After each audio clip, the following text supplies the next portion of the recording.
कौन कहता है कि घाट बदल रहा है तो यहाँ पर दिक्कत हो रही है। सीढ़ियां बन रही हैं, नई नई सीढ़ियां, पत्थर बिछ रहे हैं, आना जाना सुगम हो रहा है, लगातार पार्किंग की व्यवस्था हो रही है, लोगों की सुख सुविधाओं का ख्याल रखते हुए इसका विकास किया जा रहा है। कौन आपको बता दिया कि यहाँ पर जो है विरोध हो रहा है। जिन संस्कारों में हम जी रहे हैं या बनारस जी रहा था, तो इसमें दोनों में बदलाव आया है। मैं गिरावट की बात नहीं कर रहा हूँ, बदलाव आया है। अब उस बदलाव को कोई गिरावट के रूप में परिभाषित कर रहा है और कोई विकास के रूप में परिभाषित कर रहा है। ये तो उसका नजरिया है। पिछली सरकारों की करतूतों का खामियाजा वर्तमान सरकार को भुगतना पड़ता है। अगर वो आज गलत है तो निश्चित तौर पे वो पिछली सरकारों के दौरान भी गलत रहा होगा। तो उस समय जो निर्माण हुए, तो प्रश्न मेरा ये है कि उस समय अगर निर्माण हुआ, उनको मकान नंबर अलाट हुआ, उनको बिजली कनेक्शन अलाट हुआ, उनको जल कल ने अपना कनेक्शन दिया, किस आधार पर दिया? गलती तो उस सरकार की या उस प्रशासनिक अमले की थे जो उस समय थे। तो वो खामियाजा इस सरकार को भुगतना पड़ेगा और निश्चित तौर पे अगर सुधार होगा तो ये सब समस्याएं तो आएंगी ही आएंगी। पहले बनारस का चुनाव बिजली, पानी, सड़क पर होता था। यही 3 मुद्दे हुआ करते थे। अब ये तीनों मुद्दे गायब हैं। विकास न होता तो कैसे होता भाई? अब यहाँ पे तो एक कहावत और भी है कि लाश जा रही कंधे पे, पीछे से हार ना आपने बजा दिया तो पीछे आगे वाला मुड़ के कहेगा इन्हों से जल्दी जाए क्या कहा। तो ये तरीका होता था, बुरा भी नहीं लगता है। जो एक्चुअल बनारसी होगा उसको बिल्कुल बुरा नहीं लगा, क्योंकि उसने जिया है। तो तकलीफ यहाँ पर उस जिंदगी को लेके है, विकास को लेके किसी को नहीं है। बनारस की एक पहचान ये भी है कि चाहे कितनी भी गर्मी हो, समय चाहे कोई भी हो, आपको यहाँ चाय पीते हुए लोग मिल जाएंगे, पान खाते हुए लोग मिल जाएंगे। ये इनकी दैनिक दिनचर्या का जो है एक हिस्सा है। तो हमने सोचा कि जो बनारस के लोगों की दैनिक दिनचर्या का हिस्सा है, क्यों ना वहीं पहुंचा जाए और वहीं पे लोगों से संवाद किया जाए। हम अपनी बनारस यात्रा के क्रम में एक बार फिर से मोहल्ला 80 की एक चाय की दुकान पर हैं और यहाँ पे बहुत सारे लोग हैं जो चाय का सेवन कर रहे हैं। साथ ही साथ हमने इनसे रिक्वेस्ट की कि आपसे हमें बातचीत करनी है, तो इन लोगों ने हमें मौका दिया। नमस्कार, मैं प्रभात रंजन मिश्रा, स्वागत है एक बार फिर से आपका दी पैम्फलेट की बनारस यात्रा में। क्या नाम है आपका? मेरा नाम आनंद कृष्ण मासूम है। आप भी बनारस में ही रहते हैं? मैं भी बनारस में ही रहता हूँ भाई। आपसे 2014 से पूर्व और 2014 के बाद के बनारस का अंतर मैं समझना चाहूंगा, क्या अंतर आया है? बनारस पहले 2014 के पहले लापरवाही का शिकार था, सरकारी लापरवाही का। सरकारी लाभ जी, यहाँ पर न अच्छी सड़कें थीं, न तो अच्छी गलियां थीं, और ना ही इसके विकास के बारे में कोई सोचता था। बिना लब्बो लोआब के, बिना किसी तोप ढाक करके, मैं सीधी सीधी बात कर रहा हूँ कि विकास शुरू हुआ है, आधुनिक विकास शुरू हुआ है, सड़कों का विकास शुरू हुआ है, इंफ्रास्ट्रक्चर का विकास शुरू हुआ है, रेलवे स्टेशन का अगर अपग्रेडेशन हुआ है तो इस वर्तमान सरकार ने किया है। अदरवाइज तो इस शहर को लेकर के इसकी आध्यात्मिक जो महत्व थी उसको तो कोई ना अब छू पा रहा है ना तब छू पा रहा था, तो वो तो बरकरार है। लेकिन विकास को लेकर के जो इसके साथ व्यवहार हुआ था वह निश्चित रूप से उसमें कमी आई है और इस सरकार की प्रशंसा होनी चाहिए। मैं किसी पार्टी का सदस्य नहीं हूं, लेकिन यह जरूर कहूंगा कि विकास दिख रहा है। और कोई कौन कहता है कि घाट बदल रहा है तो यहाँ पर दिक्कत हो रही है। सीढ़ियां बन रही हैं, नई नई सीढ़ियां, पत्थर बिछ रहे हैं, लोगों का एक्सीडेंट होता है, आना जाना सुगम हो रहा है, लगातार पार्किंग की व्यवस्था हो रही है, लोगों की सुख सुविधाओं का ख्याल रखते हुए इसका विकास किया जा रहा है। कौन आपको बता दिया कि यहाँ पर जो है विरोध हो रहा है।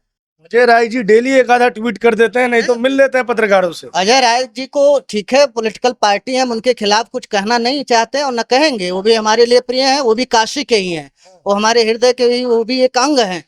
और राजनीतिक बयान उनको जो करना है, जो जिस पोस्ट पर हैं वो अपना काम कर रहे हैं, करने दीजिए, उनका स्वागत है। तो यही है, एक बात मैं पूछना चाहता हूँ, अजय राय जी काशी के हैं और पीएम यहाँ के एमपी हैं, तो काशी को अधिक प्रिय कौन?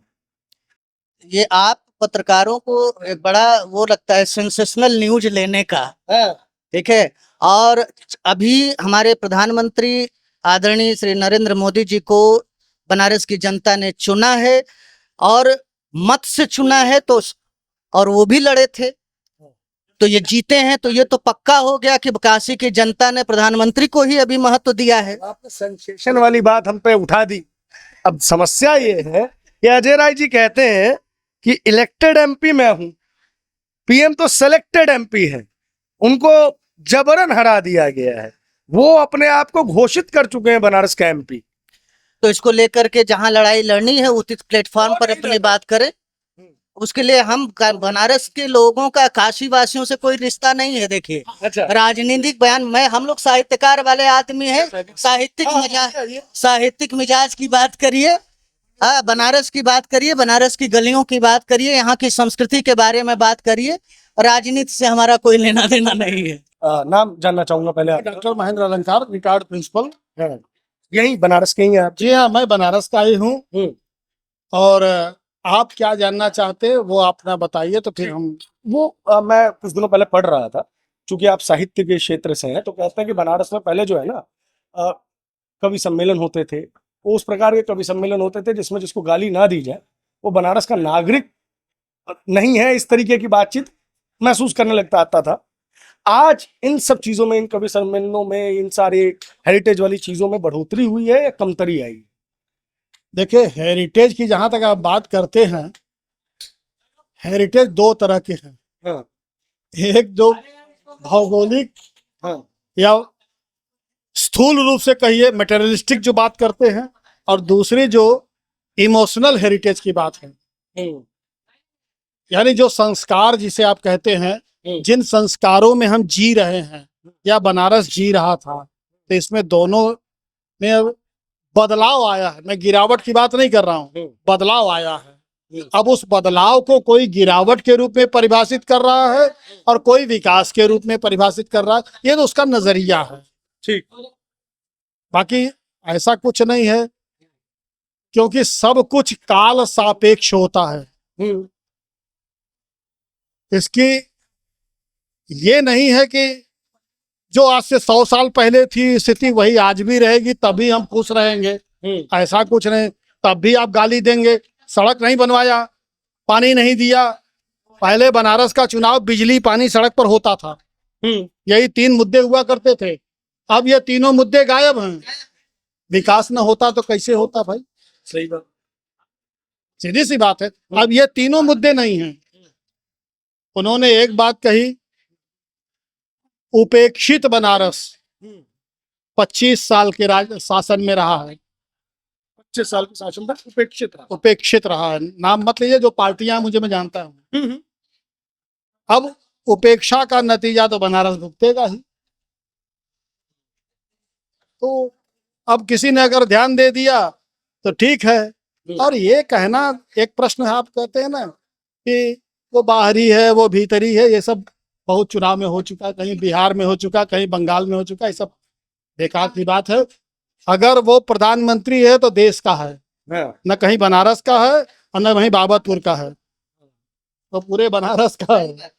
ये आपने देखा नहीं, पिछले कुछ समय से एक तरीके की तैयारी चल रही है हर जगह कि कहीं भी चुनाव हो, जैसे बिहार में अभी सेकंड लास्ट विधानसभा चुनाव हुए तो ऑपोजिशन पार्टीज का कहना था कि बिहार को बिहारी चलाएगा, गुजराती नहीं चलाएगा। सेम अभी आपने बंगाल में भी देखा। अभी हम बनारस में टहल रहे हैं तो जितनी भी परियोजनाएं चल रही है, चाहे आपका स्पोर्ट्स स्टेडियम का निर्माण या कुछ भी चल रहा है, तो कह रहे हैं कि ये सब कुछ तो गुजराती कर रहा है, हम बनारसियों को क्यों नहीं इन्वॉल्व किया जा रहा है? आपके अंदर स्किल है, आप रिकॉर्ड उठा के देखिए। स्किल्ड लेबर की यूपी में क्या स्थिति है, मैं नहीं बोल रहा हूँ। आप गवर्नमेंट का या यूपी गवर्नमेंट का स्किल्ड लेबर का चार्ट उठा के देखिए, मेरे प्रश्न का या आपके प्रश्न का उत्तर मिल जाएगा मुझे, और उस पर कुछ नहीं कहना। तो जब आप पहले उस स्किल्ड बन जाइए तो आप चलाइए, कौन मना कर रहा है? आप मिथ्या मानते हैं इन सब चीजों को कि ये सिर्फ आरोप प्रत्यारोप के लिए किया जा रहा है? जो यथार्थ है वो मैं जानता हूं कि इनका कोई ऐसा महत्व तो नहीं है कि जो पूरा सामाजिक परिवर्तन कर दे। हाँ, केवल कुछ देर के लिए उबाल ला सकता है, कुछ देर के लिए हो सकता है कि कोई एक हवा चला दे, लेकिन उस हवा का सही में परिणाम सार्थक होगा कि नहीं होगा मैं नहीं जानता। अच्छा, पिछले लोकसभा चुनाव में दो जगहों की बड़ी चर्चा हुई। हालांकि तीसरी टर्म लगातार एनडीए आई, सीटें कम हुई। मैं बस एक अंतिम सवाल के साथ आपको छोड़ दूंगा। Faizabad, basically Ayodhya Lok Sabha seat, Bharatiya Janata party हार गई। 2024 में ही राम मंदिर की प्राण प्रतिष्ठा हुई थी और यहाँ पीएम की जीत का मार्जिन सिर्फ 1.5 लाख के आसपास का रह गया। इन दोनों चीजों को एक तरीके से ऑपोजिशन ने अपनी मोरल विक्ट्री के रूप में प्रदर्शित किया और ये कहा कि जिस रिलीजियस लाइन की बीजेपी बात करती है, डेवलपमेंट की बात करती है, उसे अयोध्या ने भी नकार दिया और बनारस ने भी नकार दिया। आप लोगों का क्या मानना है इस चीज के ऊपर कि क्यों पीएम का जो वोटिंग डिफरेंस है वो इतना कम हो गया? देखिए, ऐसा है, मैं पॉलिटिकल एनालिसिस या एनालिसिस्ट नहीं हूँ, लेकिन जनमानस में चर्चा तो अब तो आम जनमानस में तो मैं भी आम ही हूँ, हाँ। तो मैं खास वाला बयान कैसे दे सकता हूँ? आम है तो आम ही रहने दीजिए। मेरा विचार कुछ और हो सकता है, अयोध्या वालों का कुछ और हो सकता है, उनके वोटिंग न करने का कारण कुछ और हो सकता है। अब उसको आप बनारस को लेके बताइए थोड़ा सा। बनारस में क्या है, एक बड़ा हंसी आया। एक जने का मकान टूटा तो उन्होंने कहा कि मैंने भी बीजेपी को वोट दिया था, लेकिन अब नहीं दूंगा। हमने कहा मकान टूटते टूटते राजनीति कर गया। उदाहरण समझ लीजिए। ये जो जितना सर ये डेमोलिशन वगैरह हुआ, ड्राइव वगैरह हुआ, इसको लेके बहुत नाराजगी है क्या लोगों के बीच में? दरअसल पिछली सरकारों की करतूतों का खामियाजा वर्तमान सरकार को भुगतना पड़ता है। अच्छा। अगर वो आज गलत है तो निश्चित तौर पे वो पिछली सरकारों के दौरान भी गलत रहा होगा। तो उस समय जो निर्माण हुए, तो प्रश्न मेरा ये है कि उस समय अगर निर्माण हुआ, उनको मकान नंबर अलॉट हुआ, उनको बिजली कनेक्शन अलॉट हुआ, उनको जलकल ने अपना कनेक्शन दिया, किस आधार पे दिया? गलती तो उस सरकार की या उस प्रशासनिक अमले की थे जो उस समय थे। तो वो खामियाजा इस सरकार को भुगतना पड़ेगा और निश्चित तौर पे अगर सुधार होगा तो ये सब समस्याएं तो आएंगी ही आएंगी। और रही बात डेमोलेशन की बात, तो दिक्कत तो आती ही है। जिसने अपना आशियाना बनाया, जीवन भर की कमाई लगा दिया, उसको ये मान के चल रहा था कि अब मेरा जीवन सेटल हो गया, मैं अब व्यवस्थित हो गया, अचानक बुलडोजर पहुंचता है और सारा नेस्त नाबूद कर देता है। बेसिकली दो डेमोलिशन ड्राइव की बात चलती है। पहला कॉरिडोर बनने के लिए जिन जगहों को गया, और दूसरा दलमंडी वाला जो अभी हाल का है। लेकिन दोनों में ही तो सरकार की तरफ से ये कहा गया कि दोनों में प्रॉपर मुआवजा दिया गया जो उसके आधिकारिक मालिक थे उनको। तो फिर जब मुआवजा दिया गया है, चीजें दी गई है, तब थोड़ा समझ से विपरीत जाती है चीज। निश्चित तौर पे मैं आपको बता रहा हूँ, जैसे मैं मकान मालिक हूँ, मुआवजा किसे मिला? मकान मालिक को मिला। जो दुकानदार उसमें है उसे क्या मिला? वो तो स्थापित है ना, वो 20 साल 25 साल 30 साल से करता चला आ रहा है। मुआवजा सरकार किसको देगी? जिसके नाम से रजिस्ट्री है भवन, वो किराएदार को थोड़ी देगी। ये जो आक्रोश है उन दुकानदारों का है। मकान मालिक तो कभी फ्रंट पे नहीं आ रहा है। मकान मालिक कोई खड़ा होकर कह दे कि साहब हमें तो मुआवजा नहीं मिला, ये गलत तरीके से गिरा रहे हैं, ये नहीं है, ऐसा कुछ नहीं है। लेकिन जो दुकानदार है 30-30 साल 50-50 साल से वहां पे, वो तो पुरानी गली है ना, वो उनका आक्रोश है। हाँ, थोड़ा सा मेरे हिसाब से, देखिए पॉलिटिकल नहीं, मेरे हिसाब से इनके विस्थापन को लेकर के थोड़ा संजीदगी व्यक्त करनी चाहिए थी सरकार को। इनको कहीं विस्थापित करके सही ढंग से कर दिए होते तो शायद इतना आक्रोश नहीं होता। विकास हाँ, बस वहां शिफ्ट कर देते और फिर अपना इनका चलता रहता, थोड़ी इनको भी तसल्ली होती और काम आसानी से हो जाता। भाई निश्चित तौर पे जिनका रोजी रोजगार, जिनका परिवार उस पे जा रहा है, तो फिर उनको तकलीफ होगी, वो चिल्लाएंगे। अदरवाइज मुझे नहीं लगता कोई ऐसा विरोध खास हो रहा। अगर खास विरोध हो रहा तो कहाँ, आप अब एकदम शांत है भाई। तकरीबन मैं समझता हूँ 130-40 घर ढहा दिए गए। कुछ हुआ ऐसा आक्रोश आपको दिखाई पड़ रहा है? प्रशासनिक अमले को भी कोई विरोध नहीं शुरुआती दौर में करना पड़ा विरोध का सामना, लेकिन अब तो मुझे नहीं लगता है, ना ही मीडिया में है, ना ही ऐसी चर्चाओं में है, कहीं भी नहीं है, ऐसा कुछ नहीं है। और आप जिस जगह पे हैं इसके विषय में आपको पता है 80 जगह है। इसके विषय में एक विशेष बात आप बताइए। रानी लक्ष्मीबाई का जन्म स्थान है बगल में गली में। अच्छा। महारानी लक्ष्मीबाई झांसी की रानी, उनका जन्म स्थान है। मनु के नाम से यही पैदा हुई थी। आप चले जाइएगा अंदर गली में, वहीं बगल में उनकी वो स्थल बनी हुई है जन्म स्थान का, आप उसे भी देखिएगा। मेंटेन्ड है या नहीं है? बढ़िया है, ठीक है, ठीक है। थोड़ी बहुत तो हमारे न करने की आदत है ना। जिनकी नियुक्ति है वो भी तो अपने को सरकारी समझने लगते हैं। काम करने की आदत ही कहाँ है लोगों की। अगर वो ईमानदारी से काम करें 2 घंटे तब भी मेंटेन रहेगा। यही सड़क पे देख लीजिए आप, हम ही हैं इतना साफ सफाई के लिए चिल्लाते हैं, कुल्लड़ फेंकना होगा तो सीधे टोकरी के बाहर फेंकेंगे। भाषण हम दे लेंगे लेकिन कुल्लड़ अगल बगल देखे नहीं है तो सड़क पे फेंक दिए। शहर, हाँ शहर, पड़ोस में शहर बनारस है, पान खाएंगे, कहाँ कहाँ पीकदान लेके घूमते फिरेंगे, है तो नाली ना, अगल बगल देखे कोई नहीं है, थूक दिए। लेकिन अब हमने एक चीज देखी है, जो शहर के मुख्य मुख्य पॉइंट्स हैं वहां पे अब वो वाली पान की कलाकृतियां देखने को नहीं मिलती है जो पहले देखते वजह है अवेयरनेस आया है। हाँ। देखिए अवेयरनेस कैसे आया, आपको याद होगा कि ऐसे छोटे शहरों में भी, मेट्रोपॉलिटन शहरों में तो होते थे, लेकिन इन छोटे शहरों के लोग जब मॉल में जाना शुरू किए, मेट्रो स्टेशन पे जाना शुरू किए, तो धीरे धीरे इनकी भी मानसिकता में परिवर्तन आया। वहां के कल्चर को देख करके, वहां के क्रियाकलाप को देख करके, वहां की साफ सफाई को देख के लगने लगा कि नहीं यार, जब ये हो सकता है तो हमारा शहर क्यों नहीं हो सकता है। जब शुरुआत में यहाँ भी आया मॉल कल्चर, तब भी यहाँ पे कुछ कलाकार थे, वो अंदर रखे जाते थे और अंदर कलाकृति बना के चले आते थे। फिर वो एक डंडा खाने की प्रवृत्ति भी हमारी है ना, 500 रुपए का जुर्माना लिख दीजिए तो वो थोड़ा सतर्क हो जाएंगे। फिर भी दाएं बाएं देख के सिनेमा हॉल की सीट के नीचे थूक आते थे। लेकिन अब धीरे धीरे लोगों को स्वच्छ भारत मिशन भी यही 80 से शुरू हुआ। यही 80 घाट से शुरू किया था माननीय प्रधानमंत्री जी ने। और एक बात आपने पूछी थी बड़ी अच्छी, अभी इनके पहले एक सज्जन थे वो बता रहे थे, आपने लोकप्रियता का मानक दोनों का, प्रधानमंत्री जी का, अजय राय जी का, दोनों का अलग है, दोनों का अलग है। प्रधानमंत्री जी यहाँ राजनीतिक तौर से जुड़े हुए हैं, अच्छा अभी भी, और अजय राय जी यहाँ पर घरेलू संबंध के आधार पर जुड़े हुए।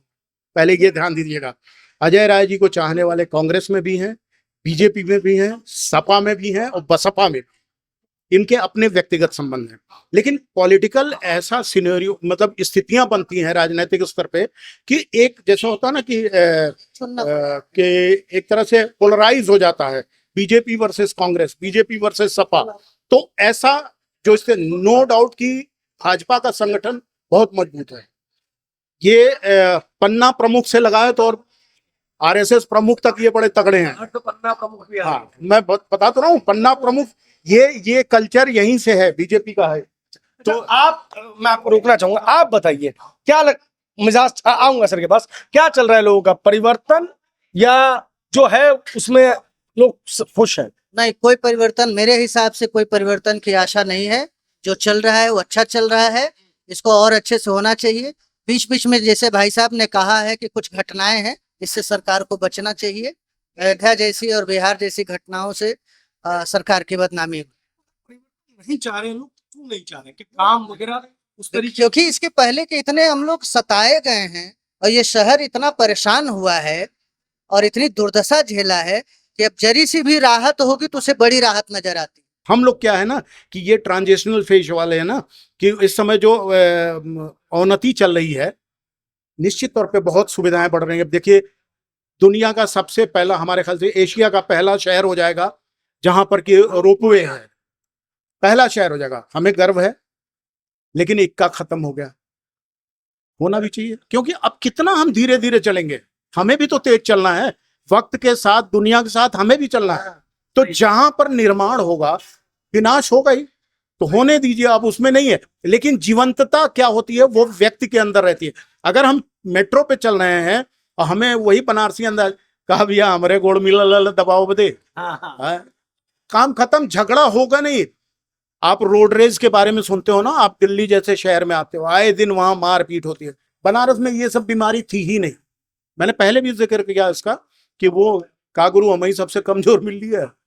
अब यहाँ पे तो एक कहावत और भी है कि लाश जा रही कंधे पे, पीछे से हारना आपने बजा दिया तो पीछे आगे वाला मुड़ के कहेगा इन्हों से जल्दी जाए क्या कहा। तो ये तरीका होता था, बुरा भी नहीं लगता है। जो एक्चुअल बनारसी होगा उसको बिल्कुल बुरा नहीं लगा, क्योंकि उसने जिया है। तो तकलीफ यहाँ पर उस जिंदगी को लेके है, विकास को लेके किसी को नहीं है। इसमें तो लोगों का भी एक भाव होना चाहिए ना, लोग इसे संरक्षित करें। अब मैंने कहा गवर्नमेंट को क्रिटिसाइज किया, मैंने नहीं किया ना, मुझे लग रहा है कि आपने जब बात की तो आपने एक बार भी इन विषयों के लिए सरकार का जिक्र ही नहीं किया। लेकिन इन चीजों का इस्तेमाल जब एज पॉलिटिकल टूल होता है तो समझ में आता है कि क्यों मजबूरी है। आप समझिए इस बात को, मजबूरी है। देखिए, एक विकास की जो रफ्तार की बात होती है, एक समय होता था मैनुअली सारे काम होते थे, अब मैकेनिकली होते हैं। इतने बड़े बड़े टूल्स आ गए कि जो काम हम 1 महीने 1.5 महीने में करते थे वो 2 दिन 4 दिन 5 दिन में हो जा रहा है। निश्चित तौर पे विकास गति पकड़ेगा और होगा। तो और देखिए, राजनीतिक दल राजनीति करने के लिए बैठे हुए हैं, उन चाय की दुकान नहीं है कि वहां पे ग्राहक आएंगे तो वो उनको राजनीति करना है। वो आपकी कमियों को पकड़ेंगे, आपको करेंगे, उनका होना भी लाजमी। अटल जी ने एक बात कही थी, पता है, अगर सत्ता मजबूत है तो मजबूत प्रतिपक्ष का भी होना आवश्यक है। क्योंकि जिस दिन प्रतिपक्ष कमजोर हुआ, सत्ता पक्ष निरंकुश हो जाएगा। मजे की बात यह है कि आप लोगों के साथ जो नॉन पॉलिटिकल बातचीत हुई वो बड़ी प्यारी हुई। वो सब हम लोगों के साथ नॉन पॉलिटिकल ही बातचीत हो पाएगी। उसका कारण ये है पॉलिटिकल ही है। कि हम सभी साहित्यकार थे जो यहाँ बैठे हुए थे। आप ये मान के चलिए, अभी आप जिस विकास की बात कर रहे थे, आप किस विकास की बात कर रहे हैं? जो विकास हमारी आंखों ने देखा, क्या आने वाली पीढ़ी देख पाएगी? ओखल ढेकुल चाकी जाता कभी रही अपनी थाती, हम बैलों को हाँकने वाली अंतिम पीढ़ी है साथी। इसके बाद कौन है? हमारे बाद भी कोई बैल हाँकेगा? नहीं। क्यों नहीं हाँकना चाहिए भाई? देखिए, आप जरूरी नहीं है ना कि सब साइकिल ही चला है। आप जिस क्षेत्र से आते हैं, आपके क्षेत्र में भी आजकल मड हाउस बन रहे हैं। क्यों बन रहे हैं? क्या कारण है? सीमेंट के मकान से लोग क्यों उब गए? क्योंकि बीमारियों ने घर पैदा किया आपके शरीर के अंदर। अब लोग फिर मड हाउस की तरफ जा रहे हैं, फिर गोबर से लिपा हुआ मकान होना चाहिए ताकि तापमान सही हो सके। हमने ओजोन की परत में छेद किया इस विकास से। और क्या चाहते हैं? कितना विकास चाहते हैं? दुनिया खत्म हो जाए? बात ये होती है ना, मैं आपको, मेरा आपका इस मामले में थोड़ा सा मानना बहुत भिन्न है। मैं मानता हूं कि हर कुछ वर्षों के बाद जो है ना, दुनिया अपना पूरा एक सर्कल कंप्लीट करती है। हाँ जी, नहीं, मैं ये कहना चाहता हूँ कि विकास अति जरूरी है। जनसंख्या बढ़ाना, हाँ, बनारस की बात कर रहा हूँ। हाँ, बात कीजिए। सर ने बनारस, देखिए, अनुपात ले लीजिए। अनुपात आज के 1000 साल पहले की काशी, पॉपुलेशन बढ़ा तो 800 साल पहले की काशी, फिर 600 साल पहले की काशी, फिर 400 साल के पहले की, 200 और आज की काशी। विकास और परिवर्तन सदैव ये होता रहा है, थोड़ा थोड़ा करके। अगर यहाँ पर काशी पन लेकर के विकास होता है तो अन्य जगह वहाँ की स्थिति को लेकर के विकास होता है। तो काशी का अपनापन आज भी, तो हमने कहा कि भाई साहब नमस्कार, और अगर बनारस विकास नहीं किया होता, आप आए होते तो कहते आवा गुरु आवा बैठा यहाँ का बात करे के कैला, तब तक तो गुरु रहला, कोई गुरु रहला, इतना बड़ा बच्चों गुरु रहला। लेकिन अब तो भाई साहब हो गए सब। बनारस ने विकास क्यों नहीं किया? उसीपन खत्म हुआ। बहुत शुक्रिया आप सभी, बहुत शुक्रिया, बहुत बहुत धन्यवाद।